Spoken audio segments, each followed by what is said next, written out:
ഓരോരുത്തരുടെ അനുഭവങ്ങൾ പറഞ്ഞു. അതേപോലെ ചെറിയ അനുഭവം എനിക്കുണ്ട്. കാരണം ഇന്ന് ബിബിസാറിന്റെ ക്ലാസ് ഞാനിപ്പോൾ 4ാമത്തെ ക്ലാസ്സാണ് ചെയ്യുന്നത്.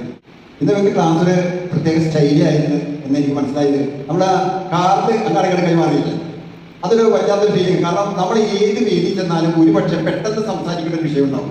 അപ്പോൾ അത് നമ്മൾ ആ ഒരു സ്റ്റേജിൽ ചെല്ലുമ്പോഴുള്ള ഒരു ഫീലിംഗാണ് നമുക്കത് അവിടെ വന്നത്. അല്ലെ, അഡ്വൈറ്റായിട്ടുള്ള അത് സംസാരിക്കേണ്ടി വരും ഇങ്ങനെയായാലും എവിടെ ചെന്നാൽ. അപ്പോൾ അതൊരു പ്രത്യേക സ്റ്റേജാണ്. അതുപോലെ തന്നെ എല്ലാം ഓരോന്നിടത്ത് നോക്കുമ്പോൾ തന്നെ വളരെ വ്യത്യസ്തമായ ഒരു ക്ലാസ്സായിട്ട് എനിക്ക് തോന്നിയേക്കുന്നത്.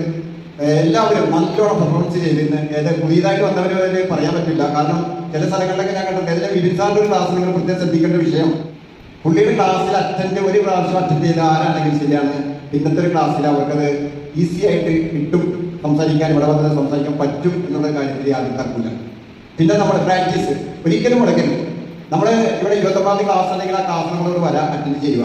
എങ്കിൽ മാത്രമേ നമ്മൾ ഈ പണിയെടുത്തതിന് കൂലി കിട്ടുള്ളൂ, അല്ലെങ്കിൽ നമ്മുടെ കയ്യിൽ നിന്ന് വിട്ടുപോകും. അതുകൊണ്ട് എല്ലാ ക്ലാസ്സിലും എപ്പോഴും എല്ലാവരും അറ്റൻഡ് ചെയ്യണമെന്ന് കൂടി ഒരു അപേക്ഷ നിങ്ങളോട് ഞാൻ ഉണർത്തുകയാണ്. ഇത് പറഞ്ഞുകൊണ്ട് ഞാനൊരു ചെറിയൊരു ഗായകൻ കൂടിയാണ്. ഞാൻ വലിയ കല്യാണ വീട്ടിലെ ചെറിയ ഫ്രണ്ട്സ് കുടുംബസംഘം അങ്ങനെയുള്ള സ്ഥലത്തൊക്കെ പോയി പാടാറുണ്ട്.